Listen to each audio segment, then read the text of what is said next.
Following up a success story is never easy. Just ask any Man United fan about life after Sir Alex Ferguson. When you've built a legacy that strong, anything that comes next is under serious pressure to deliver. And that's exactly where Ruark have found themselves with these. These are the MR1Mk3 speakers. Now the Mark IIs weren't just good, they were one of the best desktop speakers around. So after 8 years without an update, the question isn't just will the third iteration be any good? It's more like, can they really be any better? And that's exactly what I'm here to find out.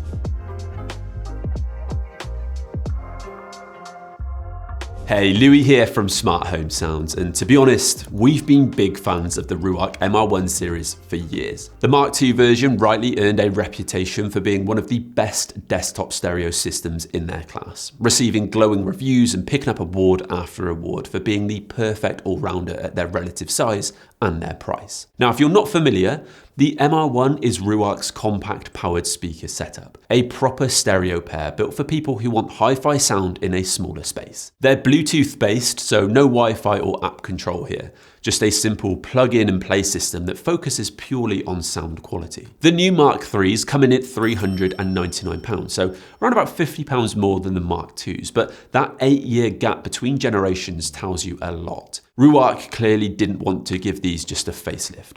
They've taken their time to rethink what made the MR1s so popular and bring that formula up to modern standards. Now, whether that's enough to justify the bump in price though, well, that's what I'm here to find out.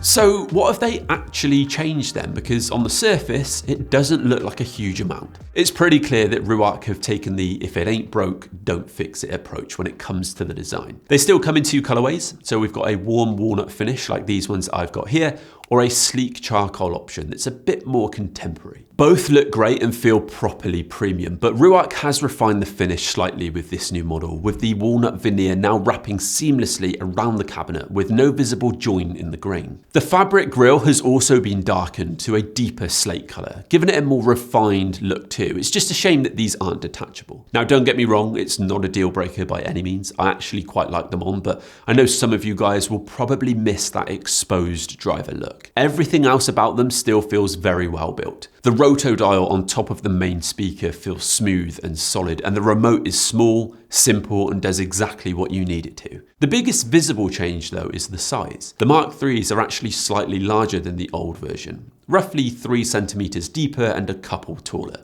giving them around 2 liters of internal volume. So they're still compact speakers, but that bit of extra space is what's allowed Ruark to really get to work and re-engineer what's going on inside.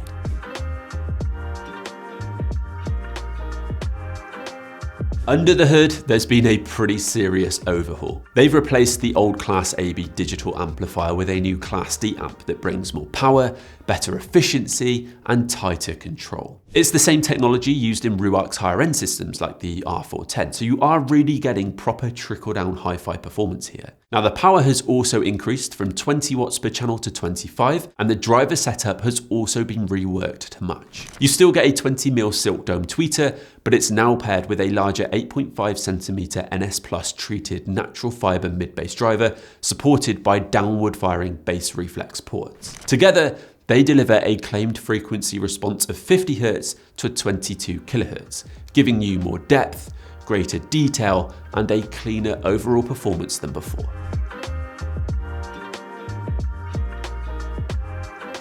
Connectivity has seen a solid refresh as well. The MR1Mk3 are still very much designed as a premium Bluetooth stereo pair, but they've now got Bluetooth 5.1 with aptX HD for higher quality wireless listening. But that's not all. Ruark has also broadened the options for anyone who prefers a wired setup. There is now a USB-C input for connecting straight to your laptop or modern devices, along with a pair of RCA phono inputs that feature a built-in moving magnet phono stage. So that means that you can now hook up a turntable directly. There's no external preamp required. I actually really like these additions because they make the MR1s feel properly up to date. The USB-C input especially brings them in line with most modern devices, so it's super easy to get high quality digital audio straight from your laptop or your desktop. You also get a combined optical and 3.5mm analog input, which can handle up to 24-bit 192 kHz audio in optical mode, and a subwoofer pre-out if you fancy expanding your system with a bit more low-end power later on. Now, it is worth saying that Ruark has deliberately kept things simple here. There's no Wi-Fi or built-in streaming with these, and that's clearly an intentional choice. The focus is on sound quality and reliability rather than trying to tick every box possible. Now, personally,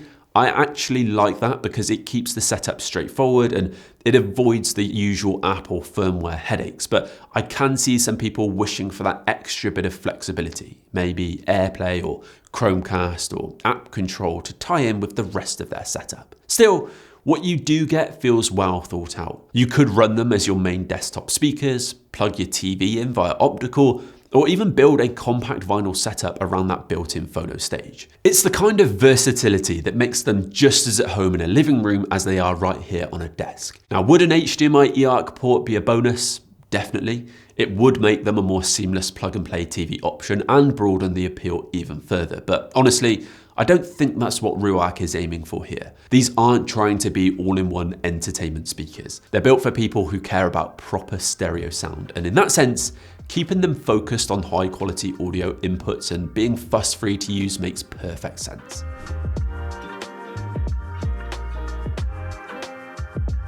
Right then, before we get into the sound performance, it is worth quickly talking through how I've actually been testing these speakers because I've had them set up in a few different ways. Firstly, on my desk, as you guys can see, plugged in via USB-C. I've streamed to them over Bluetooth from my phone, and I've also been running them with a Project T1 Evo turntable with that new built-in phono stage. Now, the good news is, everything works exactly how you'd want it to. Setup is super quick, pairing is almost instant, and they remember your last connected device, which makes switching between Bluetooth and wired sources really straightforward. But anyway, let's give you guys a quick listen to see what you think.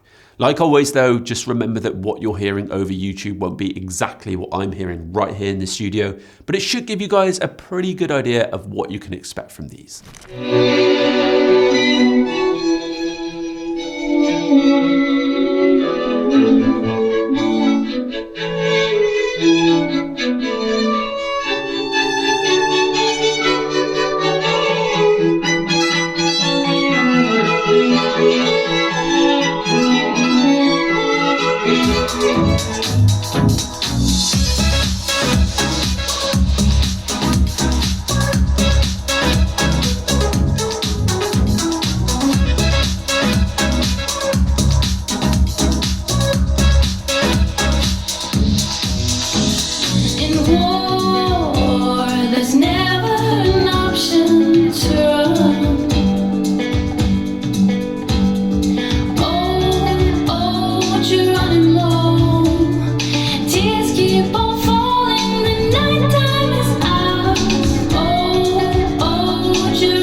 Okay, so hopefully you guys all enjoyed that sound test. I think for me, this is where the MR1Mk3s really do start to prove why Ruark took their time. Straight away, you can tell that the internal refresh has made a big difference. They sound instantly bigger, bolder, and just more confident than the Mark II version. And there's just more scale across the board. These don't really feel like they're just desktop speakers anymore. They're really starting to edge into that territory where you could build a proper nifty little hi-fi system around them, especially now with that built-in phono stage. What really stands out is how fun and how energetic they sound. There's loads of life to the music, but at the same time they stay in control. The bass also definitely feels like it's had a lift too. It's deeper and it hits harder than before, and Firestarter by The Prodigy was a great example of that. For speakers this size, they dig surprisingly deep, and it's great news that they don't get loose as you crank up the volume. The soundstage is seriously impressive too. They throw out a big, open image that goes far beyond their form factor. Now sure, they're not going to fill a massive open plan room like a full set of bookshelf speakers would, but for small to medium sized spaces, I actually think these could be more than enough. Instruments feel nicely placed, and there's a real spacious feel to the sound that makes everything feel more natural and more alive. Vocals are also really nicely handled. There's plenty of texture and depth. Tom O'Dowd's voice in Another Love has that raw, emotional tone that really pulls you in, and someone like Dominique Fils-Aimé's vocal layers sound really open and well-defined. I will say, if you prefer a more neutral, studio-style sound, then these might come across a little bit lively in the mids and top end, but honestly, That is part of what makes them so engaging to listen to in the first place. They're not trying to be reference monitors. They're made to make music listening enjoyable, and they do that really, really well. They're so consistent no matter how you're connected. Whether you're on Bluetooth, USB-C or RCA, that lively, confident sound stays the same. The built-in phono stage has actually really impressed me, far more than I initially anticipated. Now, it's not going to replace a proper standalone preamp if you're running a high-end setup, but for most turntables that need this kind of functionality, it's more than capable. It's quiet, it's clean, and just adds the right touch of warmth that makes vinyl really enjoyable to listen to. Paired with something like the Project T1 or a Riga Planner 1 Plus, records sound full, they sound balanced and surprisingly refined. It's probably my favorite way to listen to these, to be honest, and while Bluetooth is great for convenience, I do think the wired connections give you that little bit of extra clarity and control, which just makes the most of what these speakers can really do. Overall though, I think these hit a really nice balance between compact power and finesse. They've got more muscle than the Mark IIs, but still keep that composure and that charm that made the last version so easy to get along with. They're not going to be perfect for every use case, but if you want something compact that still feels properly hi-fi, then these are going to be a really solid shout.